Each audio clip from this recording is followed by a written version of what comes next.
Ainsi dit l'Éternel, qui est comme le sage et qui connaît l'explication des choses. La sagesse d'un homme fait briller son visage, et la sévérité de sa face est changée.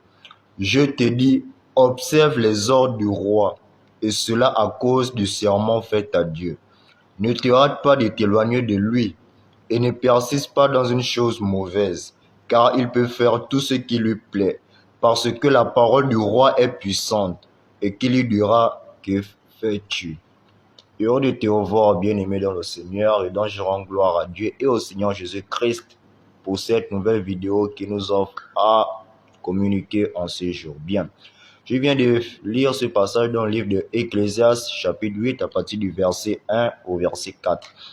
Pour moi, ce passage concerne un frère, un bien-aimé ou une sœur, une servante de l'Éternel que tu sais, en tant qu'enfant de Dieu que tu es, tu ne dois pas t'amuser avec le Dieu que tu sers.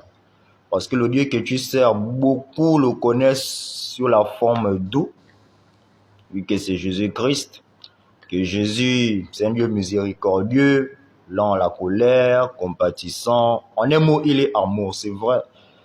Mais laisse-moi aussi te dire que c'est un Dieu jaloux, comme lui-même le dit dans sa parole, que si tu le déshonores, donc si tu le désobéis, lui aussi te fera des choses que tu n'imagineras pas, car c'est un Dieu jaloux. J'aime toujours dire à mes frères ou à mes sœurs que ta relation avec Dieu, tu ne dois pas la prendre à la légère. Au contraire, tu dois la prendre au sérieux. Paul même le dit dans ce passage à partir du verset 2 que je t'ai dit, observe les ordres du roi et cela à cause du serment fait à Dieu. Ne te hâte pas de t'éloigner de lui et ne persiste pas dans une chose mauvaise, car il peut faire tout ce qui lui plaît. Tu as vu? Lorsque tu l'as accepté dans ta vie, cela était déjà un serment. Tu as pris les eaux du baptême. Pour d'autres, tu es consacré aujourd'hui. Tu es ordonné même. Tu es prophète. Tu es ce que tu es dans ton assemblée ou bien dans la vie. C'est vrai, mais si tu t'amuses toujours comme tu avais l'habitude de faire, ne sois pas étonné qu'un malheur arrive dans ta vie. Après, tu accuseras que oh, c'est X, c'est le grand-père, alors que c'est toi-même. J'aime toujours dire à beaucoup de personnes que c'est ce qui cause la malédiction dans ta vie. C'est tes actes à toi. Laisse les grands-parents, laisse les parents à côté. C'est parfois nous-mêmes qui causons nos propres malheurs.